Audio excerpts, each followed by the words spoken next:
రేపటి ట్రేడింగ్ కోసం గమనించాల్సిన విషయాలు క్లుప్తంగా చూద్దాము.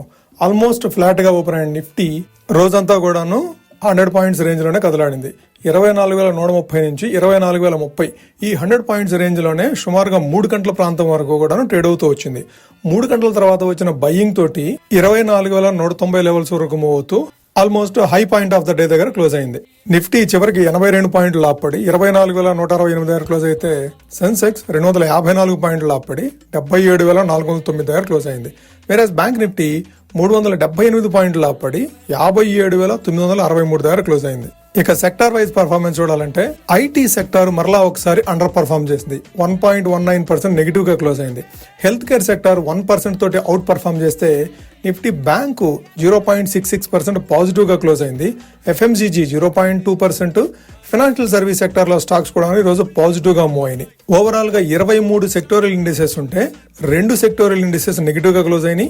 20 సెక్టార్స్ పాజిటివ్ గా క్లోజ్ అయితే ఒక sector oil and gas sector ఈ రోజు ఫ్లాట్ గా క్లోజ్ అయింది. ఇక ఓవరాల్ గా మార్కెట్ స్టాటిస్టిక్స్ చూడాలంటే 3,384 స్టాక్స్ ట్రేడ్ అయితే 1,902 స్టాక్స్ అడ్వాన్స్ అయినాయి, 1,384 స్టాక్స్ డిక్లైన్ అయినాయి. ఇండియన్ రూపీ అగైన్స్ యూఎస్డి ఈ రోజు ₹94.42 దగ్గర క్లోజ్ అయింది. ₹97 వరకు ఫాల్ అయిన ఇండియన్ రూపీ ₹94 వరకు స్ట్రెంగ్త్ అవటం మన మార్కెట్లకి కాస్త పాజిటివ్ గానే చూడొచ్చు. ఇక క్రూడ్ ఆయిల్ అబ్జర్వ్ చేయాలంటే ఈ రోజు $78.8 దగ్గర ట్రేడ్ అవుతూ వస్తుంది. $80 కంటే కూడా బిలో లెవెల్లో ట్రేడ్ అవడం అనేది మన మార్కెట్లకి చాలా పాజిటివ్ గా తీసుకోదగ్గ అంశం. ఇక ఇన్స్టిట్యూషనల్ యాక్టివిటీ చూడాలంటే ఎఫ్ఐ 102 కోట్ల వర్త్ ఆఫ్ స్టాక్స్ బై చేస్తే డిఐఎస్ 1,561 కోట్ల వర్త్ ఆఫ్ స్టాక్స్ బై చేయడం చూసాము. నిన్న ట్రేడింగ్ సెషన్ లో 17th ఎఫ్ఐఎస్ స్లోగా గ్రాడ్యువల్ గా వాళ్ళ సెల్లింగ్ యాక్టివిటీని కంట్రోల్ చేసుకుంటూ బయ్యర్స్ గా నిలవడం అనేది కాస్త సంతోషపడదగ్గ విషయమే.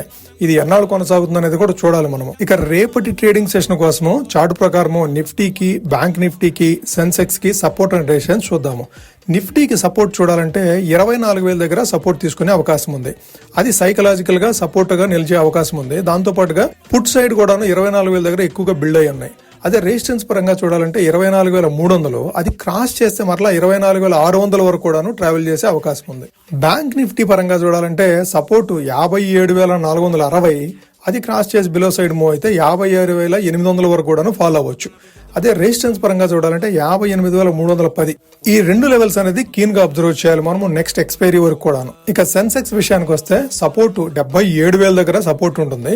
అదే రెసిస్టెన్స్ పరంగా చూడాలంటే 77,900 ఈ 900 పాయింట్ రేంజ్ అనేది మనకి కాస్త క్రూషియల్ గా పనిచేసే అవకాశం ఉంది నెక్స్ట్ ఎక్స్పైరీ వరకు కూడాను. Thank you friends, please like the video and subscribe the channel for daily content.